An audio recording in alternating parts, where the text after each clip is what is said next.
I sent Claude Code one bug report. It fixed the bug, then told me 2 more files had the exact same problem, and I hadn't touched either of them.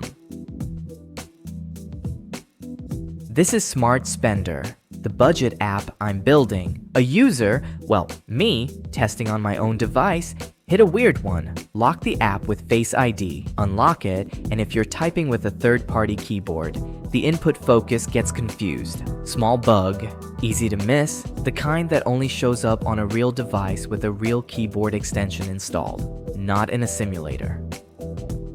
Here's the part I want you to copy, not the bug itself. I didn't just describe this in text. I recorded my screen hitting the bug on device and attached the actual video file to the prompt. Claude Code can watch a screen recording, so instead of me guessing at what's happening, it's looking at the real repro.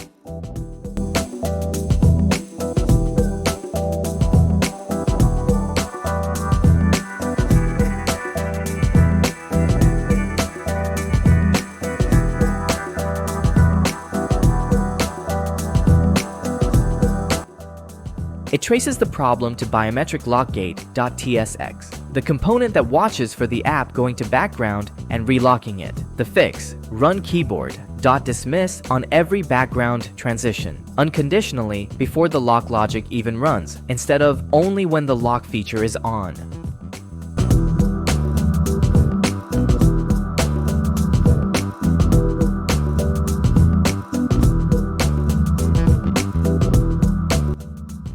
And here's the part most tutorials would cut. The fix doesn't make the bug fully disappear. If you unlock and tap straight back into a field, iOS might hand you back the system keyboard instead of your third-party one. Claude flagged this itself. That's standard iOS behavior when a keyboard extension gets torn down, not something the app can actually control. I'd rather tell you that than pretend it's 100% solved.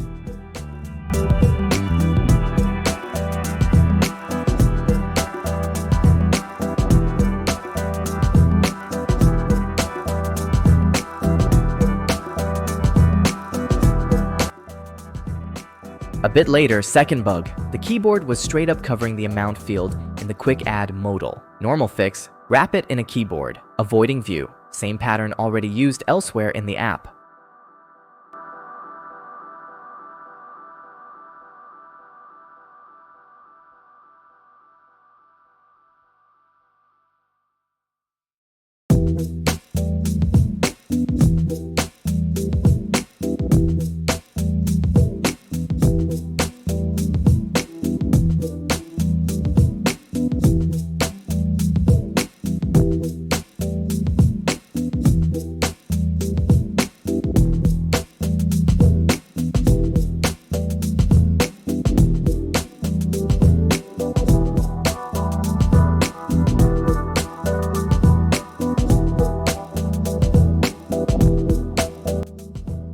But then it kept going, unprompted, heads up. Same bug likely exists in 2 more places. Add account modal and edit record modal use the exact same overlay structure and also have no keyboard avoiding view. They weren't part of your report, but they're likely to show the identical problem. I hadn't touched either of those files that day. That's the actual habit worth stealing.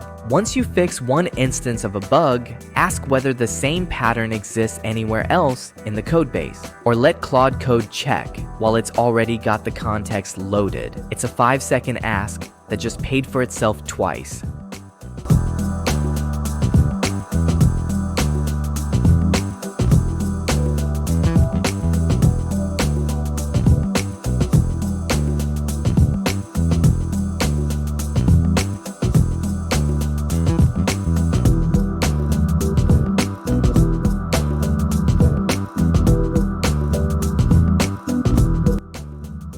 By the screen recording timestamps, first bug reported around 11:41, fixed and verified by noon, under 20 minutes. Second bug, plus 2 bugs nobody had reported yet, caught in the same sitting. I'm giving you the timestamps instead of a polished stopwatch number because that's literally what I have. No reason to round it up.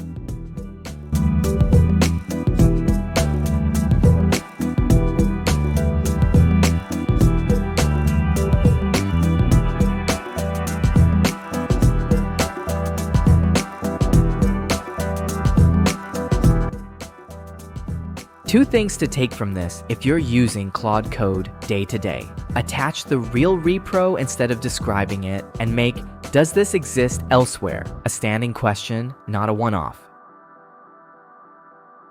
This is the actual bug queue from SmartSPENDR, the app I'm building in public on this channel. Next video I'll show where it actually stands right now. Users and all, subscribe if you want the real numbers, not the highlight reel.